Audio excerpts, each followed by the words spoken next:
தோடுக்குள்ளையும் மூக்குத்திக்குள்ளையும் நீ விட்ட மறைச்சு கொண்டு எழுதிட முடியும்னு நம்ப சொல்றேன். ஆனால் இந்த ஓட்டு போடுற பெட்டி இவ்வளவு பெரிய பெட்டிகளை ஒண்ணும் செய்ய முடியாதுன்னு நம்ப சொல்றேன். இது சரியா பதிவு நடக்குங்கிற இந்த மூக்குத்திக்குள்ள பிட்டு கொண்டு போய் எழுதிடுவான்னு என்னை நம்ப சொல்றேன். அருணா கொடியா இருக்க சொல்ற, பூணூலா இருக்க சொல்ற, தாலியை கழட்ட சொல்ற. காவல்துறை எதுக்கு அங்க இருந்து கழட்டுது? மூக்குத்திய போட்டு தரன்ற, இது பண்ற, உள்ளாடைய கலட்டிடுற, வீட்டுக்கு போய் உடைய மாத்திக்கிட்டு வான்ற. இன்னைக்கு ஜவுளி கடையில நீட்டு தேர்வுக்கு ஏற்ப மேலாடை விற்கப்படும் போட்டிருக்கான். நாண்டு கண்டு சாக வேணா அதெல்லாம் பார்த்து இந்த வானூர்திக்குள்ள போக முடியல, ஷூவை கழட்டு பெல்ட்டை கழட்டுங்கிற 1008 தடவை சோதிக்கிற. அவன் வந்து புல்வாமால அடிச்சுட்டு போறேன், பகல்காமில் அடிச்சுட்டு போறேன். அதையெல்லாம் விட்டுற அந்த பிட்டடிக்கு போகுது என் பிள்ளைன்ட்டு இங்க பிடிச்சு நோண்டிட்டு இருக்கு. என்ன நீ உன் பாதுகாப்பு? தால் அன்று ஸ்டாலின் என்றாலே உழைப்பு உழைப்பு உழைப்பு என்று சொன்னார்கள். இன்று இருந்தால் ஸ்டாலின் என்றாலே சாதனை சாதனை சாதனை என்றால். ஆமா, ஒண்ணுமே இல்லாம இவ்வளவு கொடுமையான ஆட்சியை 5 ஆண்டு நடத்திட்டீங்கன்னா அது சாதனை. திமுக கட்சி ஆட்சி அமைக்கும் போது நீட் தேர்வு ஒரே வார்த்தையில கொண்டு வரணும்னு சொல்லியிருக்காங்க. நேற்று நீட் தேர்வு நடந்தது. இது மாணவரோட பட்டன் எல்லாம் முற்றிலும் அழுக்கப்பட்டிருக்குது. பெண் பிள்ளைகளை, அதுவும் இல்லாம 22 மாணவர்கள் இது வரைக்கும் இந்த நீட் தேர்வு அச்சத்தினால விழுந்திருக்காங்க. பொண்ணு கூட தற்கொலை பண்ணிடுச்சு.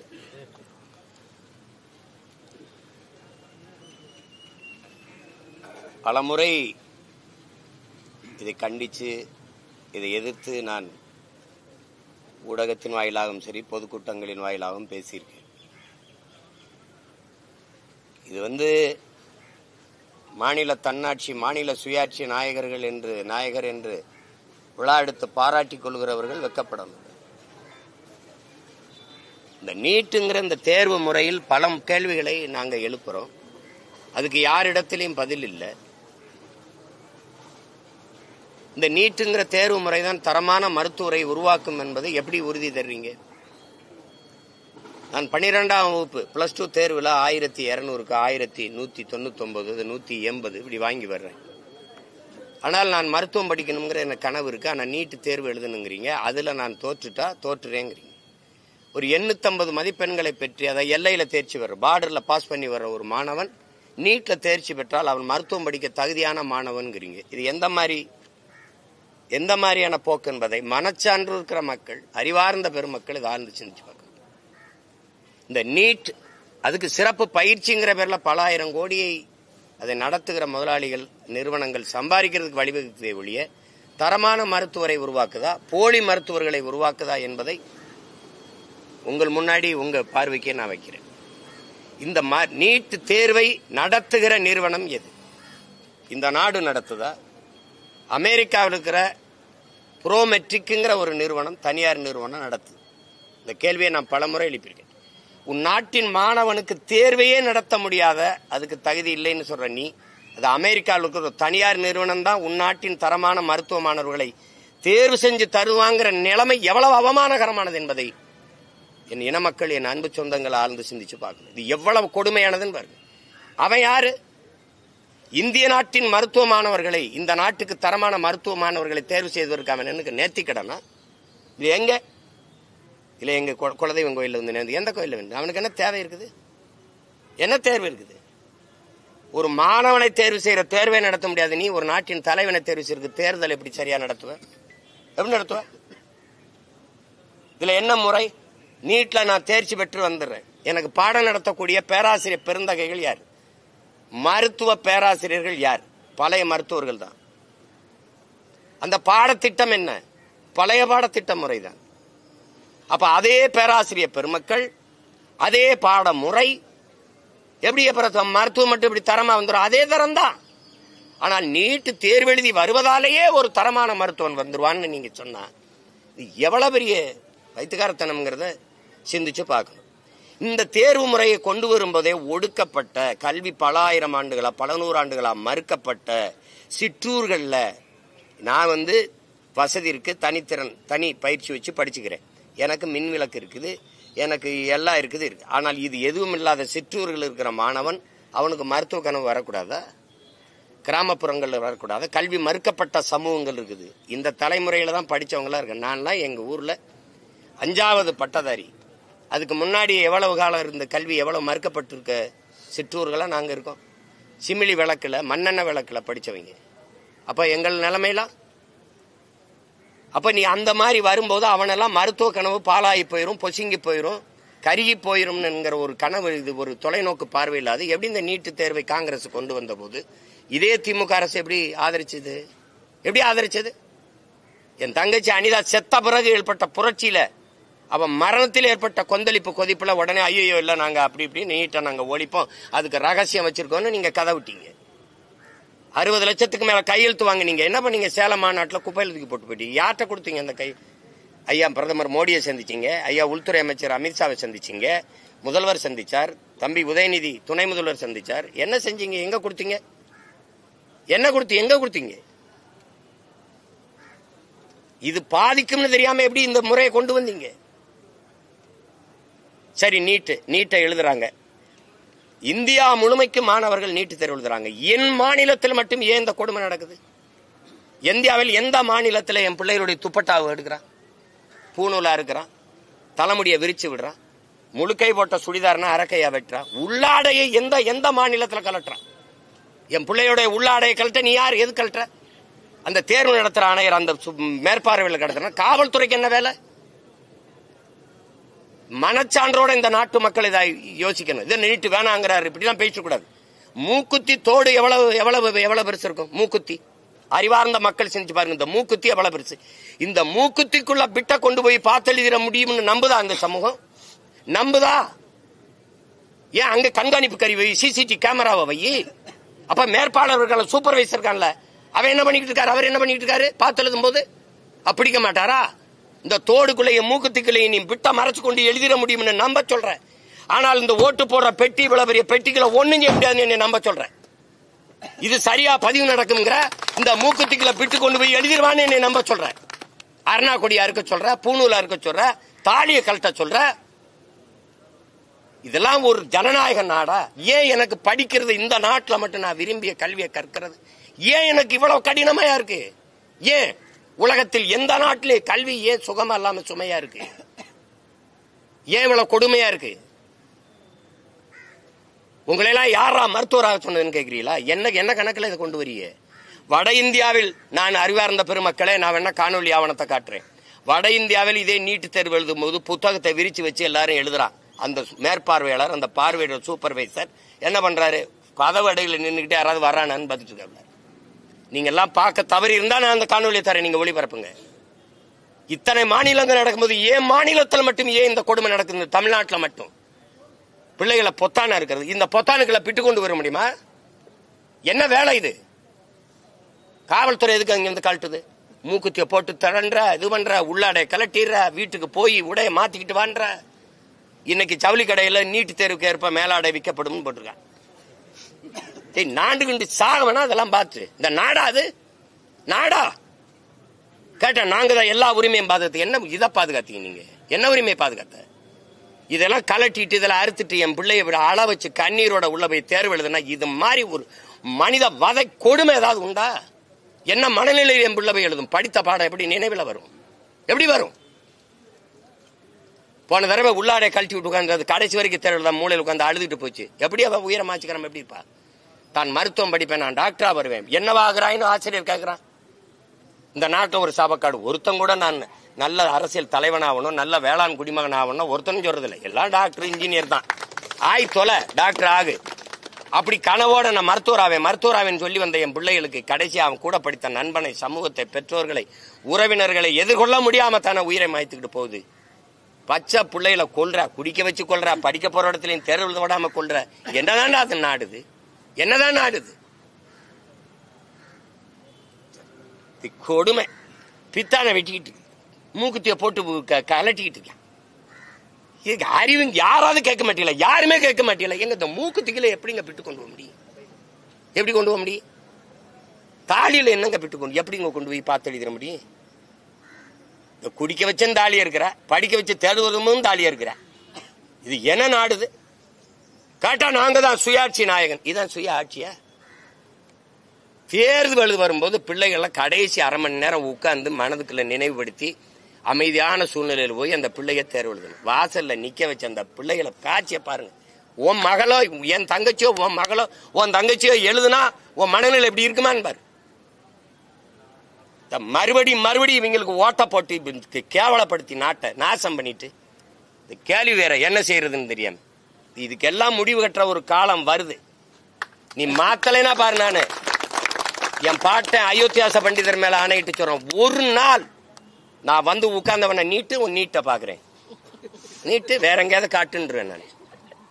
இல்ல ஆந்திரால பீகார்ல மத்த மாநிலத்தில் எழுதும் போதெல்லாம் இப்படித்தான் என் பிள்ளைகளுக்கு எல்லாம் கழட்டி விடுறியா? காவல்துறைக்கு அங்க என்ன வேலை? தேர்வு எழுதுற அரங்கத்துக்கு வாசல்ல காவல்துறைக்கு என்ன வேலை? பெண் காவலர்கள் ஏன் என் பிள்ளைகள் சுடிதார கழட்டுறது, அதை கழட்டுறது, இந்த தலைமுறை இதெல்லாம் என்ன வேலை?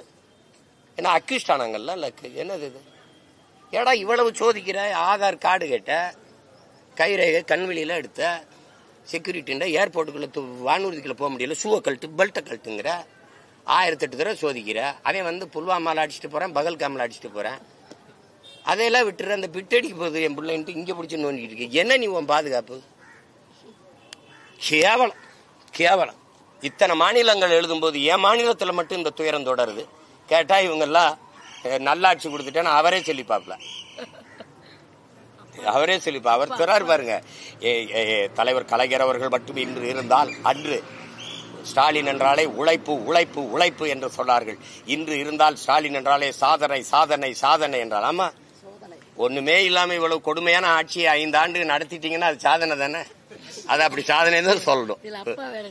அப்பா அப்பா எந்த அப்பா பிள்ளைகளை இப்படி பாடாப்படுத்துவார்? அப்பா ரொம்ப கொடுமையா இருக்கு.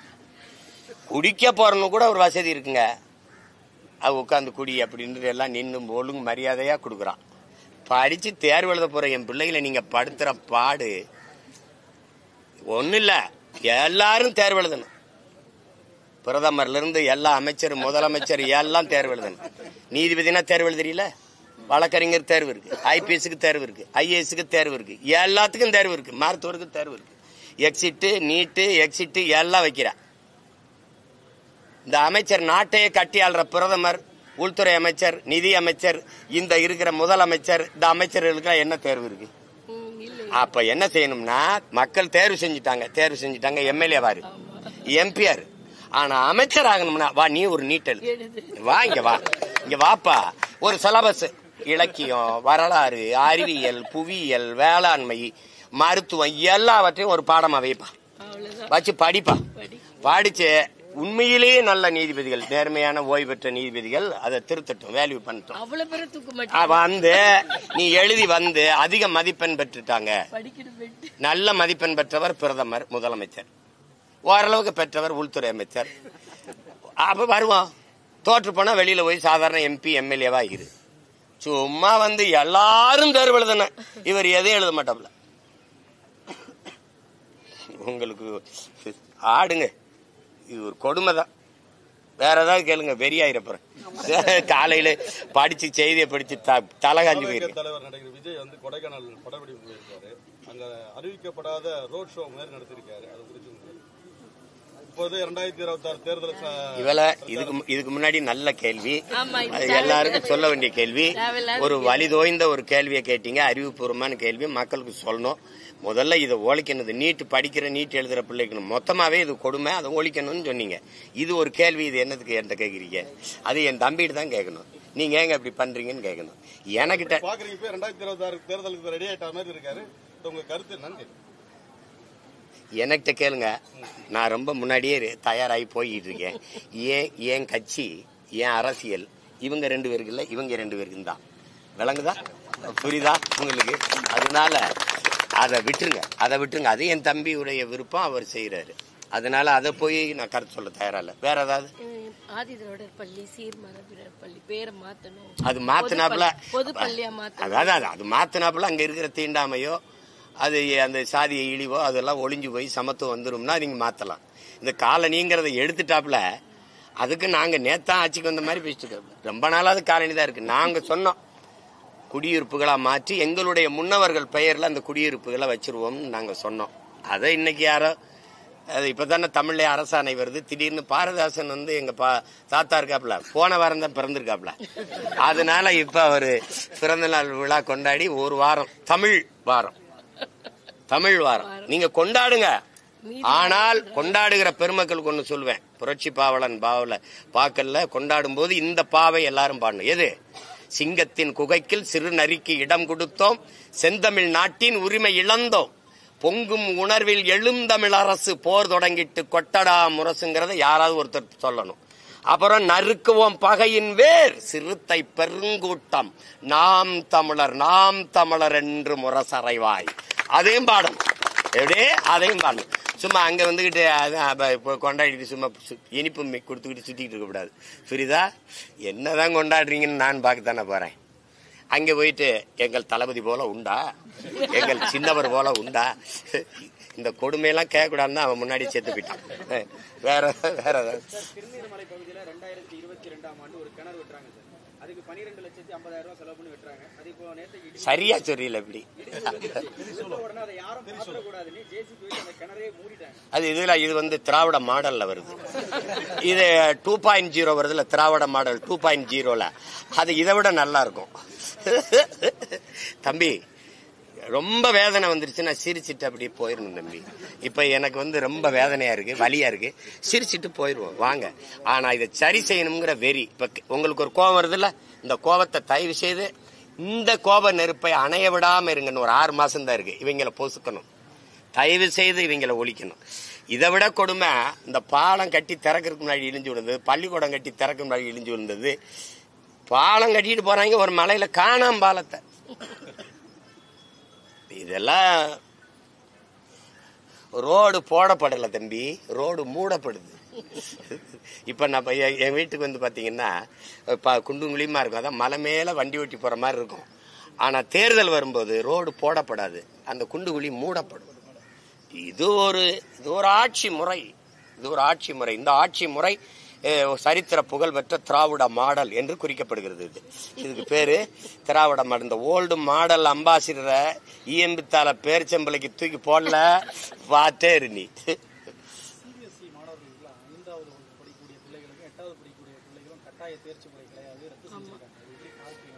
இந்த மாணவர்கள் உளவியல் ரீதியாக பாதிக்கப்பட மாட்டாங்க, உங்களுக்கு கட்டாயமா தேர்ச்சி இல்லை அப்படின்றது சிறு இல்ல. அதுதான் நீங்க நம்ம கல்வி முறையே கொஞ்சம் கல்வி முறையே நம்மகிட்ட தப்பா இருக்கு. எங்களுடைய கோட்பாடு, எங்க அப்பா நம்மாழ்வார் கடைசி வரை வலியுறுத்தியது, நமக்கு 8ஆம் வகுப்பு வரை தேர்வு இல்லாத தேர்ச்சி, சுவர் இல்லாத கல்வி. உங்களுக்கு விளங்குதா? எங்களுடைய கோட்பாடு இந்த தேர்வு இல்லாத தேர்ச்சி. 8ஆம் வரைக்கும் பிள்ளார ஆல் பாஸ், இல்ல ஆளார் புறமட்டல். அங்க போயிட்டு 9ஆம் வகுப்புல ஒரு தேர்வு வைக்கிறோம். ஏன்னா 10ஆம் வகுப்புல ஒரு பொது தேர்வு வருது. என் பிள்ளைகளே, என் செல்வங்களே, 10ஆம் வகுப்புல இது மாதிரி தான் ஒரு தேர்வு வரும். இது ஒரு பெரிய வித்தை கிடையாது, இதுக்கெல்லாம் பயந்துக்கிறாத. இது மாதிரி தான் வரும். இப்படி தாள் கொடுப்பாங்க, கேள்வித்தாள், அதுக்கு பார்த்துட்டு நீ இதுக்கு பதில் எழுதணும்னு ஒரு பயிற்சி. அது 10ஆம் வகுப்பு. இந்த 11ஆம் வகுப்புலையும் பொது தேர்வு வைக்கணும்னு சொல்றது என்னன்னா, சில தனியார் பள்ளிகள் என்ன பண்ணுதுன்னா, நேரடியா 2 ஆண்டும் தேர்ச்சியை காட்டுறதுக்கு 12ஆம் வகுப்புலேயே பாடத்தை நடத்தி விட்டுருது. பண்டா பாடத்தை அங்க போய் என்ன செஞ்சிருதுன்னா, தனித்திறன் போட்டியில பொதுத்திறனுக்கு போகும்போது அவன் 11ஆம் வகுப்புல இருந்தும் கட்டுறான், +1 இருந்துலையும். அப்ப தெரியாம போயிருது பாடம். அப்ப நீ இதுல என்னன்னா, இந்த கல்லூரி படிக்கிற மாதிரி 11ஆம் வகுப்புல ஒருவேளை ஒரு பாடத்துல போனா 12ஆம் வகுப்புல சேர்த்து எழுதிக்கலாங்கிற ஒரு முறையை கொண்டு வந்தா நம்ம பிள்ளைகளுக்கு 2 பாடத்தையும் சரியா படிச்சு தேர்வு பண்ணிடும். அதுக்காக தான் 8ஆம் வகுப்பு வரைக்கும் தேர்வு இல்லாத ஒரு தேர்ச்சி முறையை கொண்டு வரணும்னு நாங்க சொல்றோம். இப்ப நீங்க சிபிஎஸ்இல இதை சொல்றீங்க, இன்னொரு பக்கம் புதிய கல்விக் கொள்கையில அவன் 3ஆம் வகுப்பு, 5ஆம் வகுப்பு, 8ஆம் வகுப்புல பொது தேர்வு எழுதுன்றான். உலகத்திலே கல்வியில முதலிடத்தில் இருக்கிற நாடு தென்கொரியா தான், 2வது ஜப்பான், 3வது சிங்கப்பூர். அந்த தென்கொரியா என்ன செய்யுது, 8 வயசுலதான் பிள்ளைய 1ஆம் வகுப்புல சேர்க்குது. நீ என்னை 8 வயசுல பொது தேர்வு எழுதுங்கிற, புரியுதா? அப்ப அவன் என்ன சொல்றான்னா, ஒரு பொது தேர்வு எழுதும் போது அந்த பிள்ளை தோல்வி விட்டுருச்சுன்னா அந்த கல்விங்கிறது நெஞ்சுக்குள்ள ஒரு நஞ்சா பாய்ந்துரும். பள்ளிக்கூடம் போறதே நரகத்துக்கு போற மாதிரி ஆயிடும். அப்ப அந்த கல்வி இருக்கிற மனநிலிருந்து இந்த பிஞ்சு மனசு ஒடிஞ்சு மனநலம் பாதிக்கப்பட்டு சமூக சீரழிவு ஆயிரும். அப்ப அதனால இது கல்விங்கிறது எப்பவுமே சுகமா இருக்கணும், சுமையா இருக்கக்கூடாது. நாங்க வரும்போது வீட்டு பாடம் ஹோம்ஒர்க்கே கிடையாதுங்கிறோம். அங்க படி 5 பாடத்தையும் நான் படிக்கணும், 5லயும் 100 வாங்கணும். வரலாறு நடத்துற ஒரு புவியர் தெரியாது, புவியியல் நடத்துறவருக்கு அறிவியல் தெரியாது, தமிழ் நடத்துறவருக்கு ஆங்கிலம் தெரியாது, ஆங்கிலம் நடத்துறவருக்கு கணிதம் தெரியாது. எல்லா ஆசிரியரும் தனித்தனியா நடத்துவாங்க. ஆனா படிக்கிற நான் 5லயும் 100க்கு 100 வாங்கணும். 4 பாடத்துல 100. உன்னை மாதிரி அறிவாளி கிடையாதுடா, உன்னை மாதிரி டே இவனை மாதிரி படிங்கடா. அறிவியல் ஆசிரியர், புவியியல் ஆசிரியர், அப்புறம் கணித ஆசிரியர். ஆங்கிலத்துல தோத்துட்டேன், முட்டா பையல, அறிவு கட்டவனே, நீ எல்லாம் ஆடு மாடு மேய்க்கத்தாண்டா லாய்க்கு. எப்படி 4 பாடத்துல பாராட்டினது ஆசிரியர் பாராட்டினது உண்மையா? ஒரு ஆசிரியர் அறிவுகட்ட முட்டா பென்றாரு, அது உண்மையா? இதெல்லாம் ஒரு கொடுமை. அதுக்கு தான் நாங்க என்ன சொல்றோம், தனித்திறன் கல்வி. வீரத்துறவி விவேகானந்தர் இந்த நாட்டுக்கு போதிச்சது அதுதான். ஒவ்வொரு மனிதனுக்குள்ளும் தனித்த பேராற்றல் மறைந்திருக்கிறது, அதை கண்டுணர்ந்து வெளிக்கொணர்வதற்கு பேர் தான் கல்விங்கிறார். சச்சின் டெண்டுல்கர் பந்த அடிச்சாரா படிச்சாரான்னு அவன்கிட்ட பதில் இல்ல.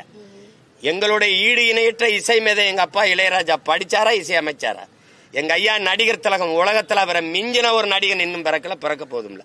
படிச்சாரா நடிச்சாரா? ஒரே ஆற்றல், அவனை மிஞ்ச ஆள் கிடையாது. அப்படிதான் எங்க ஐயா அப்துல் கலாம். ஒரே துறை, அறிவியல் துறை, ஒரே துறையிலுக்கு அவர் ஜவஹர் பழனியப்பன் இன்னைக்கு அமெரிக்கால மிகப்பெரிய மேதையா இருக்கிறார். எங்க ஐயா மருத்துவர். எங்க அப்பா முத்தமிழன்லாம் இன்னைக்கு அமெரிக்கால பல மருத்துவர்கள் உயர்ந்த மருத்துவ நிலையில் இருக்காங்க. ஒவ்வொருத்தரும் அப்படிதான், ஒரே துறை தான்.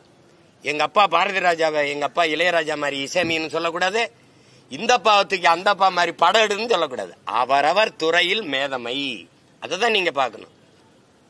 கால்பந்து ஆடுறவனை கைப்பந்து ஆடுங்கிறது, கைப்பந்து ஆடுறவனை கால்பந்து ஆடுங்கிறது விருப்பத்துக்கு விளையாட விடு. தனித்திறன் ஆற்றல சாதிச்சவன் தான். உலகெங்கும் நோபல் பரிசு பெற்ற பேரறிஞன் ஒரே துறையில் சாதிச்சவன் தான். அப்படித்தானே? நீங்க அதை விட்டு சும்மா போட்டு எல்லாம் செய்யணும். நீங்க இதுக்கு போட்டு கொண்டுகிட்டு இருக்கீங்க. காலையில விளையாண்டு கிரிக்கெட் விளையாண்டு ஒன்னும் இல்ல. இப்ப சூப்பர் சிங்கரு, இந்த சிறந்த யார் உங்களில் பிறகுதவ, அதெல்லாம் நடக்குதுல. நடன போட்டி, பேச்சு போட்டி இல்ல, என்ன நடக்குது? பாடி நம்ம பிள்ளைய சிறந்த இசை பயிற்சி பெற்று பாடுதுங்க. எல்லா நாடுகளுமே பாடுது, புகழ் பெறுது, பொருளாதாரத்தில் மேம்படுது. அவ்வளவுதான் வாழ்க்கை. போட்டு இங்கிலீஷ் பேசிட்டா English knowledge, not a language. குழப்பிக்காத போட்டு. அடுத்தவன் மொழி உனக்கு அறிவுன்னு அலையிற அறிவு கட்டத்தனத்தை முதல்ல விடு. சும்மா பைத்தியக்கார மாதிரி பிரிட்டன்ல பள்ளிக்கூடம் போகாத விட நல்லா இங்கிலீஷ் பேசுவா, அவனுடைய தாய்மொழி அது. அதை அறிவுன்னு அழிஞ்சுக்கிட்டு இருக்க நீ. என்னத்தே ஒண்ணு. இது ஒரு கொடுமை. இந்த முறை ஒழிக்கணும்னு நினைக்கிறோம். அதுக்கு ஒரு காலம் வருது, விரைவில் வருது. வேற ஏதாவது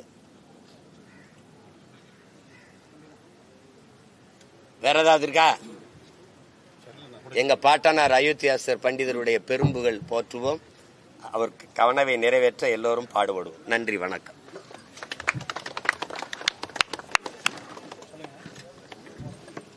திமுக கட்சி ஆட்சி அமைக்கும் போது நீட் தேர்வு ஒரே வார்த்தையில கொண்டு வரும்னு சொல்லியிருக்காங்க. நேற்று நீட் தேர்வு நடந்தது.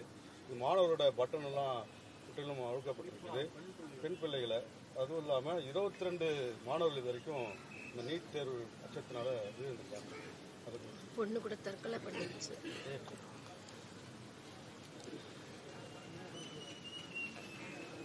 பலமுறை இதை கண்டிச்சு, இதை எதிர்த்து நான் ஊடகத்தின் வாயிலாகவும் சரி, பொதுக்கூட்டங்களின் வாயிலாகவும் பேசியிருக்கேன். இது மாநில தன்னாட்சி, மாநில சுயாட்சி நாயகர் என்று விழா எடுத்து பாராட்டிக் கொள்கிறவர்கள் வெட்கப்படணும். இந்த நீட்டுங்கிற இந்த தேர்வு முறையில் பல கேள்விகளை நாங்கள் எழுப்புறோம். அதுக்கு யாரிடத்திலையும் பதில் இல்லை. இந்த நீட்டுங்கிற தேர்வு முறைதான் தரமான மருத்துவரை உருவாக்கும் என்பதை எப்படி உறுதி தருவீங்க? நான் 12ஆம் வகுப்பு +2 தேர்வுல 1200க்கு 1199, 180 இப்படி வாங்கி வர்றேன். ஆனால் நான் மருத்துவம் படிக்கணுங்கிற எனக்கு கனவு இருக்கு. ஆனால் நீட்டு தேர்வு எழுதணுங்கிறீங்க. அதுல நான் தோற்றுறேங்கிறீங்க. ஒரு 850 மதிப்பெண்களை பெற்று அதை எல்லையில தேர்ச்சி வர்ற, பார்டர்ல பாஸ் பண்ணி வர்ற ஒரு மாணவன் நீட்ல தேர்ச்சி பெற்றால் அவன் மருத்துவம் படிக்க தகுதியான மாணவன்கிறீங்க. இது எந்த மாதிரியான போக்கு என்பதை மனச்சான்று இருக்கிற மக்கள், அறிவார்ந்த பெருமக்கள் இதை ஆழ்ந்து சிந்திச்சு பார்க்கணும். இந்த நீட், அதுக்கு சிறப்பு பயிற்சிங்கிற பேர்ல பல ஆயிரம் கோடியை அதை நடத்துகிற முதலாளிகள், நிறுவனங்கள் சம்பாதிக்கிறதுக்கு வழிவகுத்ததை ஒழிய தரமான மருத்துவரை உருவாக்குதா, போலி மருத்துவர்களை உருவாக்குதா என்பதை உங்கள் முன்னாடி உங்க பார்வைக்கே நான் வைக்கிறேன். இந்த நீட் தேர்வை நடத்துகிற நிறுவனம் எது? இந்த நாடு நடத்துதா? அமெரிக்காவில் இருக்கிற ப்ரோமெட்ரிக்குங்கிற ஒரு நிறுவனம், தனியார் நிறுவனம் நடத்துது. இந்த கேள்வியை நான் பலமுறை எழுப்பியிருக்கேன். உன் நாட்டின் மாணவனுக்கு தேர்வையே நடத்த முடியாத, அதுக்கு தகுதி இல்லைன்னு சொல்ற நீ, அது அமெரிக்காவில் இருக்கிற ஒரு தனியார் நிறுவனம் தான் உன் நாட்டின் தரமான மருத்துவ மாணவர்களை தேர்வு செஞ்சு தருவாங்கிற நிலைமை எவ்வளவு அவமானகரமானது என்பதை என் இன மக்கள், என் அன்பு சொந்தங்கள் ஆழ்ந்து சிந்திச்சு பார்க்கணும். இது எவ்வளவு கொடுமையானதுன்னு பாருங்க. அவன் யாரு? இந்திய நாட்டின் மருத்துவ மாணவர்களை, இந்த நாட்டுக்கு தரமான மருத்துவ மாணவர்களை தேர்வு செய்வதற்கு அவன் எனக்கு நேர்த்திக்கடனா? இது எங்க? இல்லை எங்க குலதெய்வம் கோயிலில் வந்து நேர்ந்து எந்த கோயிலில் வந்து அவனுக்கு என்ன தேவை இருக்குது? என்ன தேர்வு இருக்குது? ஒரு மாணவனை தேர்வு செய்யற தேர்வை நடத்த முடியாது. நீ ஒரு நாட்டின் தலைவனை தேர்வு செய்யறது தேர்தல் எப்படி சரியா நடத்துவ? எப்படி நடத்துவ? இதுல என்ன முறை? நீட்ல நான் தேர்ச்சி பெற்று வந்துடுறேன். எனக்கு பாடம் நடத்தக்கூடிய பேராசிரியர் பெருந்தகைகள் யார்? மருத்துவ பேராசிரியர்கள் யார்? பழைய மருத்துவர்கள் தான். அந்த பாடத்திட்டம் என்ன? பழைய பாடத்திட்ட முறைதான். அப்ப அதே பேராசிரியர் பெருமக்கள், அதே பாட முறை எப்படி அப்புறம் மருத்துவம் மட்டும் இப்படி தரமா வந்துடும்? அதே தரம் தான். ஆனால் நீட்டு தேர்வு எழுதி வருவதாலேயே ஒரு தரமான மருத்துவன் வந்துருவான்னு நீங்க சொன்னா எவ்வளவு பெரிய வைத்துக்காரத்தனம்ங்கிறத சிந்திச்சு பார்க்கணும். இந்த தேர்வு முறையை கொண்டு வரும்போதே ஒடுக்கப்பட்ட கல்வி பல ஆயிரம் ஆண்டுகளா பல நூறாண்டுகளா மறுக்கப்பட்ட சிற்றூர்கள்ல நான் வந்து வசதி இருக்கு, தனித்திறன் தனி பயிற்சி வச்சு படிச்சுக்கிறேன். எனக்கு மின் விளக்கு இருக்குது, எனக்கு எல்லாம் இருக்குது. ஆனால் இது எதுவும் இல்லாத சிற்றூர்கள் இருக்கிற மாணவன் அவனுக்கு மருத்துவ கனவு வரக்கூடாதா? கிராமப்புறங்கள்ல வரக்கூடாது? கல்வி மறுக்கப்பட்ட சமூகங்கள் இருக்குது. இந்த தலைமுறையில தான் படிச்சவங்களா இருக்கு. நான்லாம் எங்க ஊர்ல 5வது பட்டதாரி. அதுக்கு முன்னாடி எவ்வளவு காலம் இருந்த கல்வி எவ்வளவு மறுக்கப்பட்டிருக்க சிற்றூர்களா நாங்க இருக்கோம். சிமிலி விளக்குல மண்ணெண்ணெய் விளக்குல படிச்சவங்க. அப்ப எங்கள் நிலைமையெல்லாம் அப்ப நீ அந்த மாதிரி வரும்போது அவனெல்லாம் மருத்துவ கனவு பாலாகி போயிரும், பொசுங்கி போயிரும், கருகி போயிரும்ங்கிற ஒரு கனவு, இது ஒரு தொலைநோக்கு பார்வை இல்லாது எப்படி இந்த நீட்டு தேர்வை காங்கிரஸ் கொண்டு வந்த போது இதே திமுக அரசு எப்படி ஆதரிச்சது? எப்படி ஆதரிச்சது? என் தங்கச்சி அனிதா செத்த பிறகு ஏற்பட்ட புரட்சியில அவன் மரணத்தில் ஏற்பட்ட கொந்தளிப்பு கொதிப்புல உடனே ஐயோ இல்ல நாங்க அப்படி இப்படி நீட்டை நாங்க ஒழிப்போம், அதுக்கு ரகசியம் வச்சிருக்கோம்னு நீங்க கதை விட்டீங்க. 60 லட்சத்துக்கு மேல கையெழுத்து வாங்க. நீங்க என்ன பண்ணீங்க? சேலம் மாநாட்டில் குப்பையில் தூக்கி போட்டு போயிட்டீங்க. யார்கிட்ட கொடுத்தீங்க அந்த கை? ஐயா பிரதமர் மோடியை சந்திச்சீங்க, ஐயா உள்துறை அமைச்சர் அமித்ஷாவை சந்திச்சீங்க, முதல்வர் சந்திச்சார், தம்பி உதயநிதி துணை முதல்வர் சந்திச்சார். என்ன செஞ்சீங்க? எங்க கொடுத்தீங்க? என்ன கொடுத்து எங்க கொடுத்தீங்க? இது பாதிக்கும்னு தெரியாம எப்படி இந்த முறையை கொண்டு வந்தீங்க? சரி, நீட்டை எழுதுறாங்க. இந்தியா முழுமைக்கு மாணவர்கள் நீட்டு தேர்வு எழுதுறாங்க. என் மாநிலத்தில் மட்டும் ஏன் இந்த கொடுமை நடக்குது? இந்தியாவில் எந்த மாநிலத்தில் என் பிள்ளைகளுடைய துப்பட்டாவை எடுக்கிறான், பூணூலா இருக்கிறான், தலைமுடியை விரிச்சு விடுறான், முழுக்கை போட்ட சுடிதார்னா அரக்கையா வெட்டுறான், உள்ளாடையை எந்த மாநிலத்தில் கலட்டுறான்? என் பிள்ளையோடைய உள்ளாடையை கலட்ட நீ யார்? எது கலட்டுற? அந்த தேர்வு நடத்துற ஆணையர் அந்த மேற்பார்வையில் கடத்துற காவல்துறைக்கு என்ன வேலை? மனச்சான்றோட இந்த நாட்டு மக்கள் இதை யோசிக்கணும். இதை நீட்டு வேணாங்கிறாரு, இப்படிலாம் பேசக்கூடாது. மூக்குத்தி தோடு எவ்வளவு பெருசு இருக்கும்? மூக்குத்தி அறிவார்ந்த மக்கள் செஞ்சு பாருங்க. இந்த மூக்குத்தி எவ்வளவு பெருசு? இந்த மூக்குத்திக்குள்ள பிட்ட கொண்டு போய் பார்த்தெழுதிட முடியும்னு நம்புதா அந்த சமூகம்? நம்புதா? ஏன் அங்க கண்காணிப்பு கருவி சிசிடிவி கேமராவை வை. அப்ப மேற்பாளர்கள் சூப்பர்வைசர் இருக்கான்ல, அவன் என்ன பண்ணிட்டு இருக்காரு? அவர் என்ன பண்ணிட்டு இருக்காரு? பார்த்து எழுதும் போது அப்படிக்க மாட்டாரா? இந்த தோடுக்குள்ளைய மூக்குத்திக்குள்ளைய நீ பிட்ட மறைச்சு கொண்டு எழுதிட முடியும்னு நம்ப சொல்ற. ஆனால் இந்த ஓட்டு போடுற பெட்டி இவ்வளவு பெரிய பெட்டிகளை ஒண்ணும் செய்ய முடியாதுன்னு நம்ப சொல்றேன். இது சரியா பதிவு நடக்குங்கிற இந்த மூக்குத்திக்குள்ள பிட்டு கொண்டு போய் எழுதிடுவான்னு என்னை நம்ப சொல்றேன். அருணா கொடியா இருக்க சொல்ற, பூணூலா இருக்க சொல்ற, தாலியை கழட்ட சொல்ற. இதெல்லாம் ஒரு ஜனநாயக நாடா? ஏன் எனக்கு படிக்கிறது இந்த நாட்டில் மட்டும் நான் விரும்பிய கல்வியை கற்கிறது ஏன் எனக்கு இவ்வளவு கடினமையா இருக்கு? ஏன் உலகத்தில் எந்த நாட்டிலே கல்வி ஏன் சுகமா இல்லாம சுமையா இருக்கு? ஏன் இவ்வளவு கொடுமையா இருக்கு? உங்களை எல்லாம் யாரா மருத்துவராக சொன்னதுன்னு கேட்கிறீங்களா? என்ன கணக்கில் இதை கொண்டு வரீங்க? வட இந்தியாவில் நான் அறிவார்ந்த பெருமக்களே, நான் வேணா காணொலி ஆவணத்தை காட்டுறேன். வட இந்தியாவில் இதே நீட்டு தேர்வு எழுதும் போது புத்தகத்தை விரிச்சு வச்சு எல்லாரும் எழுதுறான். அந்த மேற்பார்வையாளர், அந்த பார்வையாளர் சூப்பர்வைசர் என்ன பண்றாரு? கதவு அடையில் நின்றுகிட்டே யாராவது வர்றானு பார்த்துட்டு இருக்காரு. நீங்க எல்லாம் பார்க்க தவறி இருந்தா நான் அந்த காணொலியை தரேன், நீங்க ஒளிபரப்புங்க. இத்தனை மாநிலங்கள் நடக்கும்போது ஏன் மாநிலத்தில் மட்டும் ஏன் இந்த கொடுமை நடக்குது? தமிழ்நாட்டில் மட்டும் பிள்ளைகளை பொத்தானா இருக்கிறது. இந்த பொத்தானுக்களை பிட்டு கொண்டு வர முடியுமா? என்ன வேலை இது? காவல்துறை எதுக்கு அங்க இருந்து கழட்டுது? மூக்குத்திய போட்டு தரன்ற, இது பண்ற, உள்ளாடைய கலட்டிடுற, வீட்டுக்கு போய் உடைய மாத்திக்கிட்டு வான்ற. இன்னைக்கு ஜவுளி கடையில நீட்டு தேர்வுக்கு ஏற்ப மேலாடை விற்கப்படும் போட்டிருக்கான். நாண்டு கண்டு சாக வேணா அதெல்லாம் பார்த்து இந்த நாடா அது? நாடா கேட்ட நாங்க தான் எல்லா உரிமையும் பாதுகாத்து. என்ன இதை பாதுகாத்தீங்க நீங்க? என்ன உரிமையை பாதுகாத்த? இதெல்லாம் கலட்டிட்டு இதெல்லாம் அறுத்துட்டு என் பிள்ளைய விட அள வச்சு கண்ணீரோட உள்ள போய் தேர்வு எழுதுனா இது மாதிரி ஒரு மனித வதை கொடுமை ஏதாவது உண்டா? என்ன மனநிலையில் என் பிள்ளை போய் எழுதும்? படித்த பாடம் எப்படி நினைவில் வரும்? எப்படி வரும்? போன தடவை உள்ளாடை கழட்டி விட்டு உட்காந்து கடைசி வரைக்கும் தேர்வில் தான் மூலையில் உட்காந்து அழுதுட்டு போச்சு. எப்படி அவ உயரமாச்சுக்கிறோம் எப்படி இருப்பா? தான் மருத்துவம் படிப்பேன், நான் டாக்டரா வருவேன், என்னவாகிறான்னு ஆசிரியர் கேட்கிறான். இந்த நாட்டில் ஒரு சாபக்காடு ஒருத்தன் கூட நான் நல்ல அரசியல் தலைவனாகணும், நல்ல வேளாண் குடிமகன் ஆகணும் ஒருத்தனும் சொல்றதில்லை. எல்லாம் டாக்டர் இன்ஜினியர் தான். ஆய் தொலை டாக்டர் ஆகு. அப்படி கனவோட நான் மருத்துவராவேன்னு சொல்லி வந்த என் பிள்ளைகளுக்கு கடைசி அவன் கூட படித்த நண்பனை, சமூகத்தை, பெற்றோர்களை, உறவினர்களை எதிர்கொள்ள முடியாம தானே உயிரை மாய்த்துக்கிட்டு போகுது. பச்சை பிள்ளைகளை கொல்ற, குடிக்க வச்சு கொல்ற, படிக்க போற இடத்துலயும் தேர்வு விடாம கொல்ற. என்னதான்டா அது நாடுது? என்னதான் நாடுது? கொடுமை. பித்தான வெட்டிக்கிட்டு மூக்குத்திய போட்டு கலட்டிக்கிட்டு இருக்கேன். அறிவு யாராவது கேட்க மாட்டீங்களா? யாருமே கேட்க மாட்டீங்களா? எங்க இந்த மூக்குத்திகளை எப்படிங்க பிட்டு கொண்டு போக முடியும்? எப்படி கொண்டு போக முடியும்? தாலியில என்னங்க பிட்டு கொண்டு எப்படிங்க கொண்டு போய் பார்த்து எழுதிட முடியும்? குடிக்க வச்சும் தாலியா இருக்கிற, படிக்க வச்சு தேடுவதும் தாலியா இருக்கிற. இது என்ன நாடுது? கேட்டா நாங்க தான் சுயாட்சி நாயகன். இதான் சுய ஆட்சியா? தேர்தல் வரும்போது பிள்ளைகளை கடைசி அரை மணி நேரம் உட்கார்ந்து மனதுக்குள்ள நினைவுபடுத்தி அமைதியான சூழ்நிலையில் போய் அந்த பிள்ளைய தேர்வு எழுதணும். வாசல்ல நிக்க வச்ச அந்த பிள்ளைகளை காட்சிய பாருங்க. உன் மகளோ என் தங்கச்சியோ உன் மகளோ உன் தங்கச்சியோ எழுதுனா உன் மனநிலை எப்படி இருக்குமான்னு பாரு.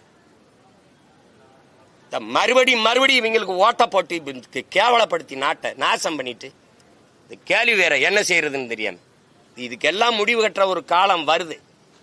நீ மாத்தலைன்னா பாரு. நானு என் பாட்டை அயோத்தியாச பண்டிதர் மேல ஆணையிட்டு சொல்றேன். ஒரு நாள் நான் வந்து உட்கார்ந்தவன நீட்டை பாக்குறேன். நீட்டு வேற எங்கேயாவது காட்டுன்றேன் நான். இல்ல ஆந்திரால பீகார்ல மத்த மாநிலத்தில் எழுதும் போதெல்லாம் இப்படித்தான் என் பிள்ளைகளுக்கு எல்லாம் கழட்டி விடுறியா? காவல்துறைக்கு அங்க என்ன வேலை? தேர்வு எழுதுற அரங்கத்துக்கு வாசல்ல காவல்துறைக்கு என்ன வேலை? பெண் காவலர்கள் ஏன் என் பிள்ளைகள் சுடிதார கழட்டுறது, அதை கழட்டுறது, இந்த தலைமுறை இதெல்லாம் என்ன வேலை? என்ன அக்யூஸ்ட் ஆனாங்கல்ல? என்னது இது? ஏடா இவ்வளவு சோதிக்கிற? ஆதார் கார்டு கேட்ட, கைரேகை கண்வெளியில எடுத்த, செக்யூரிட்டின்ற ஏர்போர்ட்டுக்குள்ள வானூர்திக்குள்ள போக முடியல, ஷூவை கழட்டு பெல்ட்டை கழட்டுங்கிற, 1008 தடவை சோதிக்கிற. அவன் வந்து புல்வாமால அடிச்சுட்டு போறேன், பகல்காமில் அடிச்சுட்டு போறேன், அதையெல்லாம் விட்டுற. அந்த பிட்டடிக்கு போகுது என் பிள்ளைன்ட்டு இங்க பிடிச்சு நோண்டிட்டு இருக்கு. என்ன நீ உன் பாதுகாப்பு? கேவலம் கேவலம். இத்தனை மாநிலங்கள் எழுதும் போது என் மாநிலத்தில் மட்டும் இந்த துயரம் தொடருது. கேட்டா இவங்கெல்லாம் நல்லாட்சி கொடுத்துட்டேன்னு அவரே சொல்லிப்பாப்ல. அவரே சொல்லிப்பா. அவர் சொல்றாரு பாருங்க, தலைவர் கலைஞர் அவர்கள் மட்டும் இன்று இருந்தால் அன்று ஸ்டாலின் என்றாலே உழைப்பு உழைப்பு உழைப்பு என்று சொன்னார்கள். இன்று இருந்தால் ஸ்டாலின் என்றாலே சாதனை சாதனை சாதனை என்றால். ஆமா, ஒண்ணுமே இல்லாம இவ்வளவு கொடுமையான ஆட்சியை 5 ஆண்டு நடத்திட்டீங்கன்னா அது சாதனை தானே.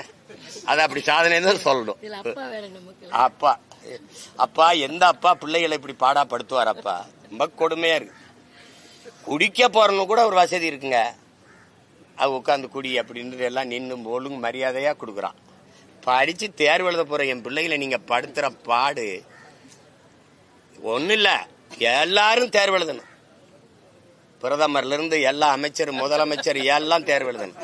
நீதிபதினா தேர்வு எழுதுறீல, வழக்கறிஞர் தேர்வு இருக்கு, ஐபிஎஸ்க்கு தேர்வு இருக்கு, ஐஏஎஸ்க்கு தேர்வு இருக்கு, எல்லாத்துக்கும் தேர்வு இருக்கு, மருத்துவருக்கு தேர்வு இருக்கு, எக்ஸிட்டு நீட்டு எக்ஸிட்டு எல்லாம் வைக்கிறா. இந்த அமைச்சர் நாட்டையே கட்டி ஆள்ற பிரதமர், உள்துறை அமைச்சர், நிதி அமைச்சர், இந்த இருக்கிற முதலமைச்சர், இந்த அமைச்சர்களுக்கு என்ன தேர்வு இருக்கு? அப்ப என்ன செய்யணும்னா, மக்கள் தேர்வு செஞ்சுட்டாங்க எம்எல்ஏ வாரு, எம்பிஆர். ஆனா அமைச்சர் ஆகணும்னா வா, நீ ஒரு நீட்டல் வா, இங்க வாப்பா. ஒரு சிலபஸ், இலக்கியம், வரலாறு, அறிவியல், புவியியல், வேளாண்மை, மருத்துவம் எல்லாவற்றையும் ஒரு பாடமா வைப்பா, வச்சு படிப்பா. படிச்சு உண்மையிலேயே நல்ல நீதிபதிகள், நேர்மையான ஓய்வு பெற்ற நீதிபதிகள் அதை திருத்தட்டும், வேல்யூ பண்ணட்டும். வந்து நீ எழுதி வந்து அதிக மதிப்பெண் பெற்றுட்டாங்க. நல்ல மதிப்பெண் பெற்றவர் பிரதமர், முதலமைச்சர், ஓரளவுக்கு பெற்றவர் உள்துறை அமைச்சர். அப்ப வருவோம். தோற்று போனா வெளியில போய் சாதாரண எம்பி எம்எல்ஏவா இரு. சும்மா வந்து எல்லாரும் தேர்வு எழுதுன, இவர் எதையும் எழுத மாட்டாப்ல. உங்களுக்கு ஆடுங்க, இது ஒரு கொடுமை தான். வேற ஏதாவது கேளுங்க, வெறியாயிரப்புறேன். காலையில படிச்சு செய்தியை படிச்சு தலகாஞ்சி போயிருக்கு. தலைவர் நடிகர் விஜய் வந்து கொடைக்கானல் படப்பிடிப்பு போயிருக்காரு.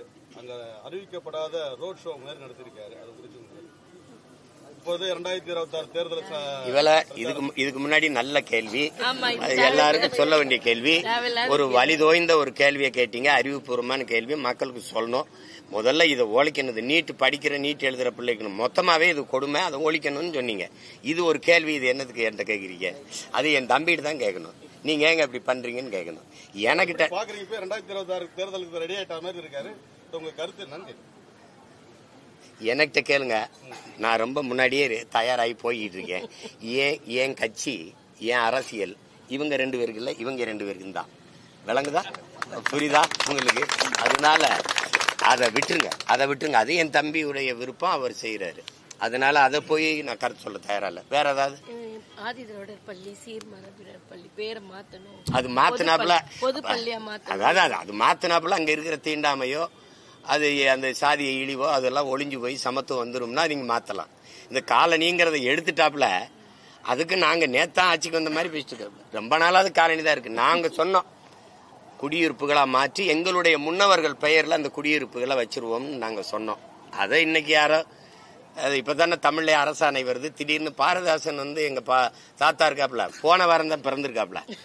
அதனால இப்ப அவரு பிறந்த நாள் விழா கொண்டாடி ஒரு வாரம் தமிழ் வாரம் நீங்க கொண்டாடுங்க. ஆனால் கொண்டாடுகிற பெருமக்களுக்கு ஒண்ணு சொல்லுவேன். புரட்சி பாவலன் பாக்கல்ல கொண்டாடும் போது இந்த பாவை எல்லாரும் பாடணும். எது? சிங்கத்தின் குகைக்கில் சிறு நரிக்கு இடம் கொடுத்தோம், செந்தமிழ் நாட்டின் உரிமை இழந்தோம், பொங்கும் உணர்வில் எழுந்தமிழ் அரசு போர் தொடங்கிட்டு கொட்டடா முரசுங்கிறத யாராவது ஒருத்தர் சொல்லணும். அப்புறம் நறுக்குவோம் பகையின் வேர் சிறுத்தை பெருங்கூட்டம், நாம் தமிழர் என்று முரசறைவாய். அதையும் பாடணும். எப்படியே அதையும் பாடணும். சும்மா அங்க வந்துகிட்டு கொண்டாடிட்டு சும்மா இனிப்பு கொடுத்துக்கிட்டு சுத்திக்கிட்டு இருக்க கூடாது. புரியுதா? என்னதான் கொண்டாடுறீங்கன்னு நான் பார்க்கத்தானே போறேன். அங்க போயிட்டு எங்கள் தளபதி போல உண்டா, எங்கள் சின்னவர் போல உண்டா, இந்த கொடுமையெல்லாம் கேட்கக்கூடாதுன்னு அவன் முன்னாடி சேர்த்து போயிட்டான். வேற திருநீர்மலை பகுதியில 2022ஆம் ஆண்டு ஒரு கிணறு வெட்டுறாங்க சார்.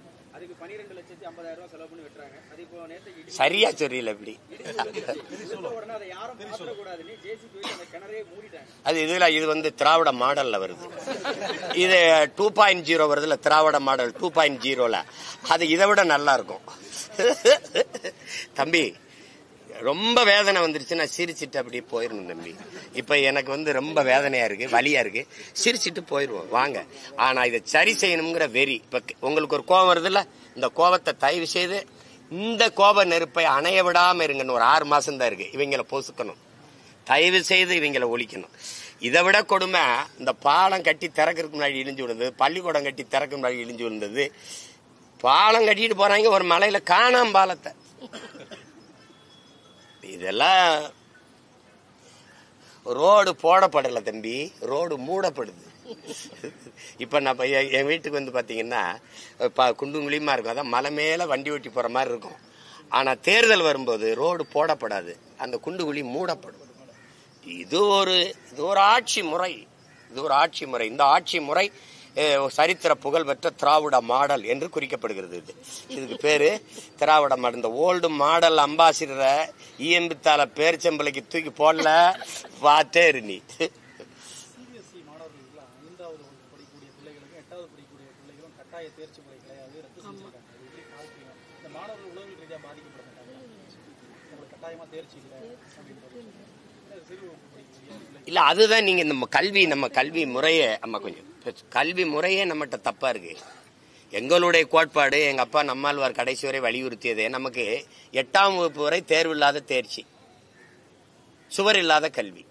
உங்களுக்கு விளங்குதா? எங்களுடைய கோட்பாடு இந்த தேர்வு இல்லாத தேர்ச்சி 8ஆம் வரைக்கும் பிள்ளார ஆல் பாஸ் இல்ல ஆளார் புறமட்டல். அங்க போயிட்டு 9ஆம் வகுப்புல ஒரு தேர்வு வைக்கிறோம். ஏன்னா 10ஆம் வகுப்புல ஒரு பொது தேர்வு வருது. என் பிள்ளைகளே, என் செல்வங்களே, 10ஆம் வகுப்புல இது மாதிரிதான் ஒரு தேர்வு வரும். இது ஒரு பெரிய வித்தை கிடையாது, இதுக்கெல்லாம் பயந்துக்கிறாத. இது மாதிரிதான் வரும். இப்படி தாள் கொடுப்பாங்க, கேள்வித்தாள், அதுக்கு பார்த்துட்டு நீ இதுக்கு பதில் எழுதணும்னு ஒரு பயிற்சி. அது 10ஆம் வகுப்பு. இந்த 11ஆம் வகுப்புலையும் பொது தேர்வு வைக்கணும்னு சொல்றது என்னன்னா, சில தனியார் பள்ளிகள் என்ன பண்ணுதுன்னா நேரடியா 2 ஆண்டும் தேர்ச்சியை காட்டுறதுக்கு 12ஆம் வகுப்புலேயே பாடத்தை நடத்தி விட்டுருது. பண்டா பாடத்தை அங்க போய் என்ன செஞ்சிருதுன்னா, தனித்திறன் போட்டியில பொதுத்திறனுக்கு போகும்போது அவன் 11ஆம் வகுப்புல இருந்தும் கட்டுறான், +1 இருந்துலையும். அப்ப தெரியாம போயிருது பாடம். அப்ப நீ இதுல என்னன்னா இந்த கல்லூரி படிக்கிற மாதிரி 11ஆப்புல ஒருவேளை ஒரு பாடத்துல போனா 12ஆப்புல சேர்த்து எழுதிக்கலாங்கிற ஒரு முறையை கொண்டு வந்தா நம்ம பிள்ளைகளுக்கு 2 பாடத்தையும் சரியா படிச்சு தேர்வு பண்ணிடும். அதுக்காக தான் 8ஆம் வகுப்பு வரைக்கும் தேர்வு இல்லாத ஒரு தேர்ச்சி முறையை கொண்டு வரணும்னு நாங்க சொல்றோம். இப்ப நீங்க சிபிஎஸ்சியில இதை சொல்றீங்க, இன்னொரு பக்கம் புதிய கல்விக் கொள்கையில அவன் 3ஆப்பு 5ஆப்பு 8ஆப்புல பொது தேர்வு எழுதுன்றான். உலகத்திலே கல்வியில முதலிடத்தில் இருக்கிற நாடு தென்கொரியா தான், 2வது ஜப்பான், 3வது சிங்கப்பூர். அந்த தென்கொரியா என்ன செய்யுது, 8 வயசுலதான் பிள்ளைய 1ஆப்புல சேர்க்குது. நீ என்னை 8 வயசுல பொது தேர்வு எழுதுங்கிற, புரியுதா? அப்ப அவன் என்ன சொல்றான்னா, ஒரு பொது தேர்வு எழுதும் போது அந்த பிள்ளை தோல்வி விட்டுருச்சுன்னா அந்த கல்விங்கிறது நெஞ்சுக்குள்ள ஒரு நஞ்சா பாய்ந்துரும். பள்ளிக்கூடம் போறதே நரகத்துக்கு போற மாதிரி ஆயிடும். அப்ப அந்த கல்வி இருக்கிற மனநிலிருந்து இந்த பிஞ்சு மனசு ஒடிஞ்சு மனநலம் பாதிக்கப்பட்டு சமூக சீரழிவு ஆயிரும். அப்ப அதனால இது கல்விங்கிறது எப்பவுமே சுகமா இருக்கணும், சுமையா இருக்கக்கூடாது. நாங்க வரும்போது வீட்டு பாடம் ஹோம்ஒர்க்கே கிடையாதுங்கிறோம். அங்க படி 5 பாடத்தையும் நம்ம படிக்கணும், 5லயும் 100 வாங்கணும். வரலாறு நடத்துற ஒரு புவியியல் தெரியாது, புவியியல் நடத்துறதுக்கு அறிவியல் தெரியாது, தமிழ் நடத்துறதுக்கு ஆங்கிலம் தெரியாது, ஆங்கிலம் நடத்துறதுக்கு கணிதம் தெரியாது. எல்லா ஆசிரியரும் தனித்தனியா நடத்துவாங்க. ஆனா படிக்கிற நான் 5லயும் 100க்கு 100 வாங்கணும். 4 பாடத்துல 100. உன்னை மாதிரி அறிவாளி கிடையாதுடா, உன்னை மாதிரி டே இவனை மாதிரி படிங்கடா. அறிவியல் ஆசிரியர், புவியியல் ஆசிரியர், அப்புறம் கணித ஆசிரியர். ஆங்கிலத்துல தோத்துட்டேன், முட்டா பையல, அறிவு கட்டவனே, நீ எல்லாம் ஆடு மாடு மேய்க்கத்தாண்டா லாய்க்கு. எப்படி 4 பாடத்துல பாராட்டினது ஆசிரியர் பாராட்டினது உண்மையா? ஒரு ஆசிரியர் அறிவு கட்ட முட்டா பையன்றாரு, அது உண்மையா? இதெல்லாம் ஒரு கொடுமை. அதுக்கு தான் நாங்க என்ன சொல்றோம், தனித்திறன் கல்வி. வீரத்துறவி விவேகானந்தர் இந்த நாட்டுக்கு போதிச்சது தான். ஒவ்வொரு மனிதனுக்குள்ளும் தனித்த பேராற்றல் மறைந்திருக்கிறது, அதை கண்டுணர்ந்து வெளிக்கொணர்வதற்கு பேர் தான் கல்விங்கிறார். சச்சின் டெண்டுல்கர் பந்தை அடிச்சாரா படிச்சாரான்னு அவன்கிட்ட பதில் இல்ல. எங்களுடைய ஈடு இணையற்ற இசை மேதை எங்க அப்பா இளையராஜா படிச்சாரா, இசை அமைச்சாரா? எங்க ஐயா நடிகர் திலகம், உலகத்துல அவரை மிஞ்சின ஒரு நடிகன் இன்னும் பிறக்க போதும் இல்ல. படிச்சாரா நடிச்சாரா? ஒரே ஆற்றல், அவனை மிஞ்ச ஆள் கிடையாது. அப்படிதான் எங்க ஐயா அப்துல் கலாம். ஒரே துறை, அறிவியல் துறை, ஒரே துறையிலுக்கு அவன் ஜவஹர் பழனியப்பன் இன்னைக்கு அமெரிக்கால மிகப்பெரிய மேதையா இருக்கிறார். எங்க ஐயா மருத்துவர். எங்க அப்பா முத்தமிழன்லாம் இன்னைக்கு அமெரிக்கால பல மருத்துவர்கள் உயர்ந்த மருத்துவ நிலையில இருக்காங்க. ஒவ்வொருத்தரும் அப்படித்தான், ஒரே துறை தான். எங்க அப்பா பாரதி ராஜாவை எங்க அப்பா இளையராஜா மாதிரி இசைமின்னு சொல்லக்கூடாது, இந்த பாவத்துக்கு அந்த அப்பா மாதிரி படம் எடுன்னு சொல்லக்கூடாது. அவரவர் துறையில் மேதமை, அதைதான் நீங்க பாக்கணும். கால்பந்து ஆடுறவனை கைப்பந்து ஆடுங்கிறது, கைப்பந்து ஆடுறவனை கால்பந்து ஆடுங்கிறது விருப்பத்துக்கு விளையாட விடு. தனித்திறன் ஆற்றல சாதிச்சவன் தான். உலகெங்கும் நோபல் பரிசு பெற்ற பேரறிஞன் ஒரே துறையில் சாதிச்சவன் தான். அப்படித்தானே?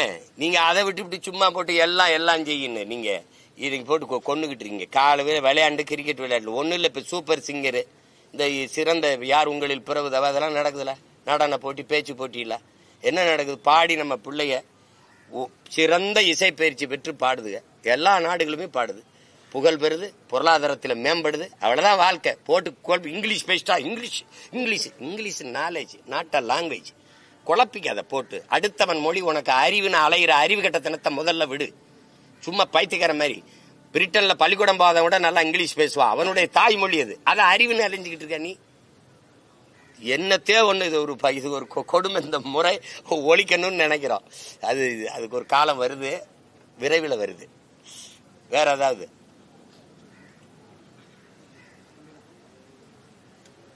இருக்கா? எங்க பாட்டனார் அயோத்தியாசர் பண்டிதருடைய பெரும்புகள் போற்றுவோம். அவருக்கு கவனவை நிறைவேற்ற எல்லோரும் பாடுபடுவோம். நன்றி, வணக்கம்.